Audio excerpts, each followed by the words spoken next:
15 अगस्त है, सबके चेहरा देख रहा हूं, मुस्कुरा रहे हैं सबके चेहरे। आज का ही वो दिन है जो आप और हम सब लोगों को मुस्कुराने का अवसर मिला। इनके मुस्कुराते हुए चेहरे को जरूर कैमरे में कैद करना है। ये भारत आज इसलिए मुस्कुरा रहे हैं क्योंकि हम लोग स्वतंत्र हैं, हमको हमारी अभिव्यक्ति की आजादी है। आज इसके पहले 1947 के पहले हमारा जो भारत था किसके गुलाम थे? अंग्रेजों के गुलाम थे। अंग्रेजों की गुलामी में क्या होती थी कि अंग्रेज जैसा इस देश को चलाना चाहते थे वैसा चलाते थे, मनमानी अपने ढंग से इस देश को लूटते थे और लूट करके ले जाते थे। आज मैं दोनों पक्षों पे बात करूंगा आप सब लोगों के साथ में, और आप सबके साथ में वैसे YouTube के माध्यम से हमारे बहुत सारे श्रोता हैं, वो भी इस पूरे कार्यक्रम को देख रहे हैं। तो बात आज हम लोगों को ऐसा लगता है कि स्वतंत्र हैं, अंग्रेजों से स्वतंत्र हो गए, अंग्रेजों की जो शासन सत्ता थी उससे हम स्वतंत्र हो गए। लेकिन क्या आप लोग मानते हैं आज हम लोग पूरी तरह हर एक चीज में स्वतंत्र हैं? कहीं ना कहीं थोड़ी परतंत्रता तो है, और कहीं कहीं पे ज्यादा परतंत्रता है, कुछ जगहों पे ज्यादा है। आज 15 अगस्त 1947 को भारत जब आजाद हुआ, उनके कारण से आज हम लोग ऐसा इस तरीके से बैठे हैं, और आने वाला दिनों में भी पूरी स्वतंत्रता को हम लोग मनाते रहेंगे और जीते रहेंगे। लेकिन अगर हम लोगों की सावधानी नहीं रहेगी, अगर हम सब लोग कुछ चीज़ों को सावधान नहीं रहेंगे, तो हमारा यह देश वापस कहीं वैसे ही, देखो देश गुलाम कैसे हुआ था आप सब लोगों को मालूम है? कब से देश गुलाम हुआ था? आप लोग पढ़े लिखे हैं, बताइए वर्मा जी, कैसे हुई थी, कब से हुई थी देश, कौन सा सन से हुआ था गुलाम? देश जब 1498 से स्टार्ट हुआ था, जब वास्को डी गामा ना यहाँ व्यापार करने के लिए आया था। सबसे मेन मकसद था व्यापार। बिल्कुल, शुरू कहाँ से हुआ था? व्यापार से शुरू हुआ था। वैसे अंग्रेजों की जो गुलामी रही, देखिए वैसे जो पुर्तगाली लोग आए और वहाँ से जो गुलामी का केंद्र जो शुरू हुआ वो बढ़ता रहा, लेकिन असली गुलामी जब शुरू हुई थी, सबसे पहले 1600 की जो ईस्वी है, लगभग 1618 के आसपास में पहला अंग्रेज आए, और जो हमारे नवाब थे उस समय के, उनके पास में जाकर के उन्होंने एक अपनी बात रखी कि हमको यहाँ पे व्यापार करना है, और व्यापार करना है उस उद्देश्यों के साथ में शुरू किया कारोबार को। फिर जैसे जैसे कारोबार आगे बढ़ते रहे, तो सन जो 1757 है, जिसमें पहला प्लासी का युद्ध लड़ा, आप लोगों ने पढ़ा है? प्लासी का युद्ध पढ़ा आप लोगों ने? वहीं से मेन गुलामी शुरू हुई थी। होता क्या है, जब 1757 में प्लासी का युद्ध हुआ, उसमें अंग्रेजों की तरफ से और जो हमारे यहाँ के बंगाल के नवाब की तरफ से लड़ाई लड़ी गई थी। क्या नाम था उसका? सिराजुद्दौला। एग्जैक्टली, बहुत बढ़िया। सिराजुद्दौला जब पहली बार युद्ध हारता है 1757 में, और उसके बाद में फिर बक्सर का युद्ध होता है, और ये दोनों युद्ध हारने के बाद में पूरा भारत देश गुलाम हो जाता है। और गुलाम होने के बाद में क्या करते हैं ये अंग्रेज हमारे इस देश से, मतलब इतना धन था। आप लोगों ने गाना बहुत अच्छी तरह से सुनते हैं, सोने की चिड़िया की जो है, जहाँ डाल डाल पे, कैसा है वो लाइन, कैसा है? डाल डाल पर सोने की चिड़िया करती है बसेरा, वो भारत देश है मेरा, वो भारत देश है मेरा। क्या था? सोने की जो चिड़िया कहने का जो तात्पर्य ये था, हमारे इस देश में उस वक्त इतना सोना था, इतना सोना था, इतना धन दौलत था हमारे पास में, कि हमारे धन दौलत के सामने पूरा अमेरिका फेल था, पूरा जापान फेल था, पूरा इंग्लैंड फेल था, पूरा चाइना फेल था। मतलब हमारी जो इकोनॉमी है ना, पूरी दुनिया की सबसे बड़ी इकोनॉमी थी। मतलब हमारे पास इतना धन दौलत था। अब सोने की चिड़िया क्यों कहते थे, आप लोगों को पता है? सोना हमारे देश में कहां से आता था? हमारे देश में क्या होता था कि हमारा जो कारोबार था ना, हम लोग क्या करते थे कि बहुत बड़ी मात्रा में एक्सपोर्ट करते थे। हमारे यहाँ से मसाला पैदावार होता था, बहुत शानदार मसाला होता था। इतनी शानदार, जैसे मैं ये कपड़ा पहना हूं ना, इस प्रकार के इतनी बेहतरीन कपड़े होते थे। मखमल के जो कपड़े हुआ करते थे, इतने बेहतरीन कपड़ा, पूरी दुनिया हमारी कपड़ा पहनते थे, पूरी दुनिया हमारे यहाँ से मसाला खाते थे। पूरी जो दुनिया का व्यापार में था, तो हम लोग क्या करते थे, जितना मखमल कपड़ा देते थे, जितना वजन में हम लोग कपड़ा देते थे, उतना वजन में सोना आता था यहाँ पे। उस वक्त कहते हैं कि 1600 की ईस्वी के आसपास और 1600, 1500, 1400 की ईस्वी में लोगों के घर में, जैसे हमारे यहाँ आज ढेर नहीं रहता है उसका, गेहूं का, चावल का, तो ऐसा ढेर नहीं होते, उस प्रकार से सोना का ढेर सबके घरों में रहता था, सोना ही सोना। तभी तो आज जो है कुछ कुछ लोगों के घरों में वो सोना का हंडी गाड़ के नहीं रखे रहते थे, तो वही कभी कभार निकल जाता है बचा खोचा, जो अंग्रेजों के अंग्रेजों के लूटने के बाद जो निकलता है ना। और बहुत सारे लोग बेचारे इसी का धंधा करते हैं। कुछ लोग मशीन ले जा रहते हैं और खोदते रहते हैं, कहीं सोना निकल जाए, किसी उसके बूढ़े दादा दादियों ने निपटा के रखा हो, दबा के रखा हो तो मिल जाए करके, ऐसा कहानी है। और एक्चुअल सत्य ये था कि इतना सोना था हमारे पास, बहुत ज्यादा सोना था। लेकिन हुआ क्या, ये जो अंग्रेज जितने आए, मतलब लगभग आप मान के चलिए कि जितने प्रकार के ये बड़े बड़े जो अंग्रेज आए, छोटे अंग्रेज, बड़े अंग्रेज, सब जितना लूट सके, मतलब इतने बड़े बड़े नाव नहीं, बड़ी बड़ी वो जो क्या बोलते हैं, स्टीमर, पानी जहाजों से, बड़े बड़े पानी जहाजों से हीरा, पन्ना, मोती और सोना ये भर भर के ले जाते थे। पूरी तरीके से लूट का काम करते थे। इतना ज्यादा लूटा, इतना ज्यादा हमारे इस देश से धन को लूटा गया। पूरी जो देश की इकोनॉमी धीरे धीरे धीरे धीरे अंग्रेजों ने हमारे इस देश से लगभग 45 ट्रिलियन डॉलर की लूट किया है। कितने की? 45 ट्रिलियन डॉलर। अब 45 ट्रिलियन डॉलर मतलब आप सोचो, आज पूरे भारत देश में जितने पैसा है, पूरे भारत देश में 3 ट्रिलियन का पैसा है, लगभग 3 ट्रिलियन से कम है। अब आप सोचो कि आज हमारे पूरे भारत देश में, उस पूरे भारत देश के पैसा में मुकेश अंबानी का भी पैसा है, रतन टाटा का भी है, और ये सेवक बाबा के पास में भी जो भी गठिया के रखे होंगे उनका भी है और शेखर जी भी जितना बैंक बैलेंस में डाल के रखे होंगे वो सारा, वर्मा जी जितना थोड़ा बहुत बचा के रखे होंगे अपना सब, वो सारा पैसा पूरा भारत देश की इकोनॉमी में आज जितना पैसा है हमारे पास, इस पूरी इकोनॉमी में आज लगभग 3 ट्रिलियन का पैसा है। इस 3 ट्रिलियन से अब 45 ट्रिलियन में कितना अंतर हो गया? अब आप सोचो, लगभग कितना गुना हो गया? 15 गुना। 15 गुना पैसा उस वक्त था हमारे पास, जिसको कौन ले गए? अंग्रेज लोग ले गए। उतना पैसा पूरा हमारा इस देश का लूट के ले गए। और इतना धन अगर हमारे पास होता भारत के पास, तो आज हमारी इकोनॉमी कितनी बड़ी थी? आज इकोनॉमी अमेरिका की 21 ट्रिलियन की है। और अमेरिका का आप लोग देखिए, अमेरिका का घर कैसा है, अमेरिका की बिल्डिंगें कैसी हैं, अमेरिका की रोडें कैसी हैं। तो उतनी इकोनॉमी है, इसलिए वो वैसा है। अगर हमारे यहाँ वैसा अगर पैसा रहता या उतना होता, तो ये जो रोड में छपाछप हमारे यहाँ जो गड्ढे हैं वो नहीं होते।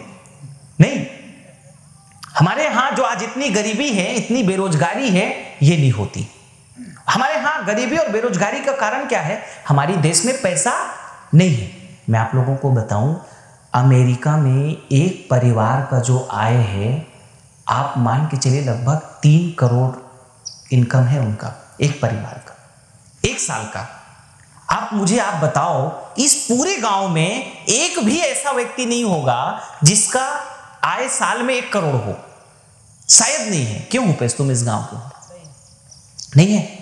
अब आप सोचो, इसी प्रकार से अगर खोरपा की बात कर ली जाए, इसी प्रकार से कितने हजारों लाखों हमारे पूरे भारत देश के 6 लाख गांव की अगर बात किया जाए, तो 6 लाख गांव में बहुत कम परिवार ऐसे हैं जिनका, बहुत कम क्या, एक आध घर ही होगा तो बहुत बड़ी बात है, जो साल में 1 करोड़ रुपया कमाते हो। हमारे यहाँ हर परिवार की अधिकतम आय 70,000, 80,000 और गरीब लोगों को तो बेचारे 50,000, 40,000, 60,000, कोई कोई परिवार ही हैं जो लोग 1 लाख 1.5 लाख तक का कमा पाते। तो आप सोचो कि हमारी इकोनॉमी कितना पीछे है, और हमारी इकोनॉमी इतना पीछे होने के कारण हमारे देश में जो युवाओं की बेरोजगारी है। अब हमारे इस देश में वर्तमान में हो क्या रहा है? हमारे इस देश में वर्तमान की अगर बात किया जाए तो उस वक्त जैसे अंग्रेज यहाँ कंपनी, क्या नाम था अंग्रेजों की कंपनी का? East India company. सुने हो तिलक ईस्ट इंडिया कंपनी? हाँ, 1600 आए थे, 1600 की ईस्वी में आए थे ईस्ट इंडिया कंपनी, और 1900 आज के जो दिन है 15 अगस्त 1947 तक का बराबर इन लोगों ने व्यापार किया, और व्यापार करते करते करते पूरा धन को लूट के ले गए। अब आज मुझे आप लोग बताओ कि अंग्रेजों का कंपनियां यहाँ पे काम कर रही है, वैसे ही सेम तो भारत देश में लूट वैसे ही हो रही है। अमेरिका की कंपनी, चाइना की कंपनी, इंग्लैंड की कंपनी, आज आप लोगों को पता है पूरी जो हमारा जो कुछ भी है, सारा कुछ जो पूरा व्यापार का नेतृत्व है वो अंग्रेजों और विदेशियों के हाथ में है। पूरा आज ई कॉमर्स इंडस्ट्री देख लो, पूरा वो भी अंग्रेजों के हाथ में। पूरा एफएमसीजी सेक्टर देख लो, वो सभी विदेशियों के हाथ में। ये पूरा ई कॉमर्स इंडस्ट्री के साथ एफएमसीजी और उसके साथ साथ में ये जितनी इंडस्ट्रियां हैं, चाहे आप कृषि सेक्टर की बात करें या बात आप कर लीजिए जूता चप्पल में, तो सबसे बड़ा जो है ये बाटा, प्यूमा, एडिडास, ये सारा उन्हीं का। मोबाइल में सारा वही, इलेक्ट्रॉनिक्स में सब कुछ वही। मतलब जिधर भी आप नजर डालो हर तरीके से पूरे ये व्यापार में उन्हीं का हाथ है, और इससे क्या हो रहा है, पूरा देश का पैसा लगातार बाहर जा रहा है। अब इसको रोकने की जो जिम्मेदारी है वो आप और हम सबको है। आप और हम सब लोगों को मिलकर के इस देश को जैसे स्वतंत्र कराने के लिए, हमारे यहाँ बहुत खतरनाक क्रांतिकारी हुए सुभाष चंद्र बोस। अब आप सोचो कि अपना पूरा जीवन सुभाष चंद्र बोस ने हम लोगों को आजाद देखने के लिए लगाया था। वीर सावरकर इतने जबरदस्त व्यक्ति था, आप लोगों को तो कोई दर्द अगर दे देना तो उसी में रो डालोगे। उस व्यक्ति को, वीर सावरकर को कितना दर्द दिया गया था मालूम है आप लोगों को? वीर सावरकर को कहते हैं कि जब उसको जेल दिया गया था तो उसको 2 जन्म का कारावास दिया गया था, 2 जन्म का कारावास वीर सावरकर को। और इतने उसको छोटी कोठरी में डाल के रखे थे। उस कोठरी में क्या करते थे, जो सबसे सड़ा चावल नहीं होता था जिसमें घुना कीड़ा सब हो गया था, उसको पका करके देते थे रोज। और उसके सामने जो वो कोठरी में रहते थे, जिस कोठरी में रहते थे उसके सामने जो है फांसी का वो लगा रखा था, जहां पे बहुत सारे क्रांतिकारियों को फांसी देते थे। और क्या करते थे ये लोग जो है, उनसे नारियल का रस्सी छिलवाते थे, नारियल से वो छिलवाते थे और उसकी रस्सी बनाने के लिए बोलते थे, और कोल्हू की तरह उसको चलाते थे ताकि तेल निकले। इतनी ज्यादा इन लोगों ने हमारे वीर सावरकर को परेशान किया था। फिर भी वीर सावरकर जैसे क्रांतिकारी हारते नहीं थे और उसको लड़ते थे। वहां पे इतनी यातनाएं दी जाती थी, इतनी तकलीफ दिया जाता था कि लोग पागल हो जाते थे, उस दर्द से पागल हो जाते थे, इतना तकलीफ सहते थे। अगर आप लोग सोचो, हम लोग सोचो कि कैसे महान क्रांतिकारी वो रहे होंगे, इतने बड़े कैसे महान क्रांतिकारी रहे होंगे कि इतना दर्द कैसे वो सह लेते होंगे। बहुत बड़ी बात थी ये। और उसी प्रकार से अब आप सोचो भगत सिंह, उसी प्रकार से उनके साथ में, भगत सिंह के साथ में कौन 3 लोग फांसी दिए थे जानते हैं आप लोग? राजगुरु और सुखदेव, वो उनके साथ में फांसी में चढ़ गए थे। अब आप सोचो, मतलब एक तो होता है कि फांसी कोई गलत कर्म करके फांसी पे चढ़े, और कोई व्यक्ति देश बचाने के लिए फांसी पे चढ़ जाए अपना निजी स्वार्थ छोड़ करके। भगत सिंह के बारे में होता था कि भगत सिंह का बिल्कुल शादी तय हो गया था, उनके परिवार वालों ने शादी तय कर लिया था, लेकिन भगत सिंह ने कहा कि मैं शादी वादी नहीं करूंगा, ये शादी करूंगा तो मैं लफड़ा में फंस जाऊंगा और फंस करके जो है मैं देश का काम नहीं कर सकूंगा करके। कितना क्रांतिकारी रहे होंगे, कितना देश के लिए उनका समर्पण रहा होगा, कितना वो राष्ट्र को सोचते होंगे कि अपनी मौत की भी परवाह नहीं करते थे। अब आप इनके बारे में देखो, चंद्रशेखर आजाद। अब आप सोचिए चंद्रशेखर आजाद कितने महान क्रांतिकारी रहे कि वे अंग्रेजों के गुलामी ना सह पाने के कारण से खुद को गोली मार ली थी। अब आप सोचिए, ये छोटी बात है, बहुत बड़ी बात है। तो आप सोचो कि जो चंद्रशेखर आजाद, कि आप और हम सब लोग चंद्रशेखर आजाद की तरह 5% सोच सकते हैं क्या? 10% भी कर सकते हैं क्या? मुझे तो लगता है करना चाहिए। और हम लोग जो यहाँ कर रहे हैं ना, आप लोग जो मेरे साथ कर रहे हैं, हम लोग जो कर रहे हैं, हमारा मिशन है इसी बात का, और हमको करना पड़ेगा। देखो आज भारत देश की स्थिति इतनी बदतर होती जा रही है, या इतनी बदतर है, आज मैं देखता हूँ बेरोजगारी का जो बदतर है वो कम नहीं है। बताओ भूपेश,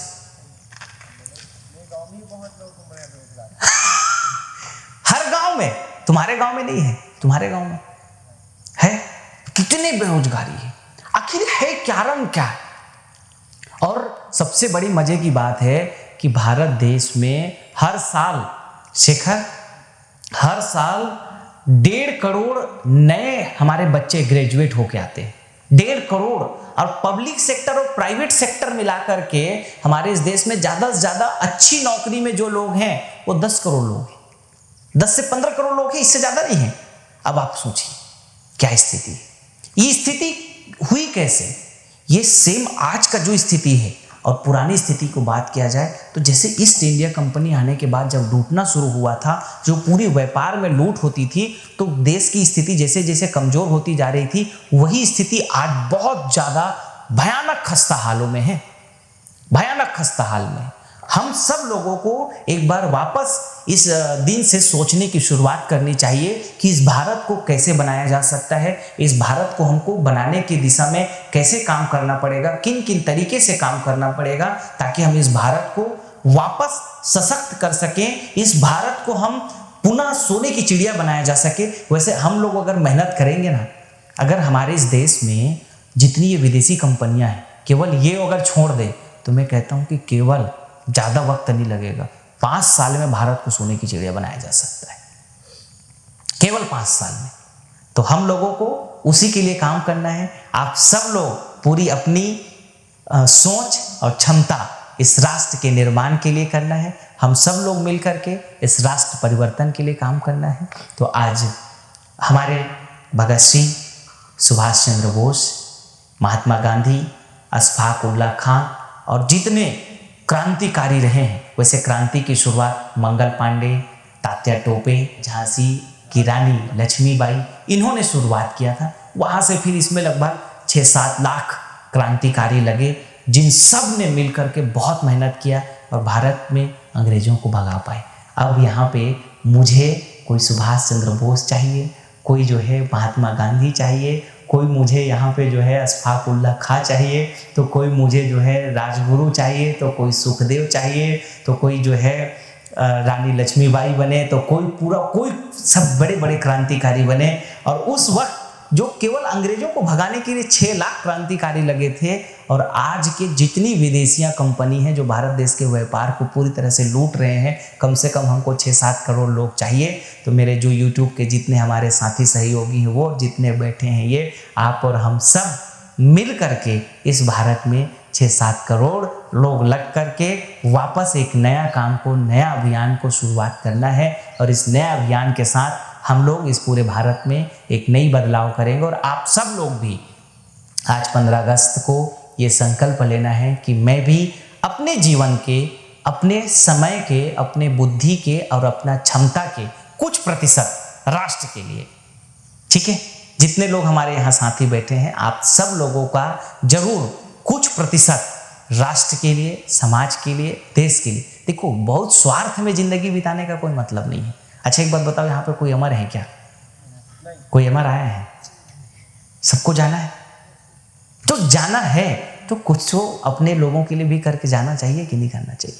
कुछ हमारे अपने लोगों के लिए, भारत के लोगों के लिए कुछ तो। देखो क्या होता है ना कि आर्थिक असमानता बहुत ज्यादा है। एक व्यक्ति ऐसा है कि इतना अमीर, इतना अमीर, इतना अमीर कि मत पूछो। एक व्यक्ति ऐसा इतना गरीब कि वो बेचारा आज भी कुपोषण है भारत में। अब आप सोचो, आप लोग तो खैर यहाँ पे बैठे हैं, वो अच्छे स्तर के हैं, कम से कम कुपोषण नहीं है आप लोगों का। अभी भी इस देश में ऐसे लोग हैं जो बेचारों को सही वक्त, 2 वक्त का खाना नहीं मिल पाता है। इतनी गरीबी है भारत देश में आज भी। तो खैर उस सब के लिए हम लोगों को काम करना है।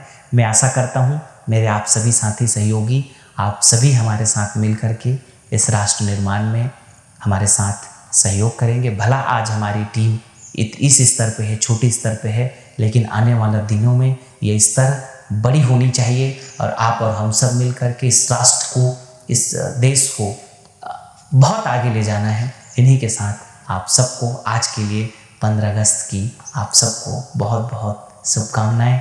आप सबके लिए बहुत बहुत धन्यवाद। आप सबको बहुत बहुत शुभकामनाएं। धन्यवाद।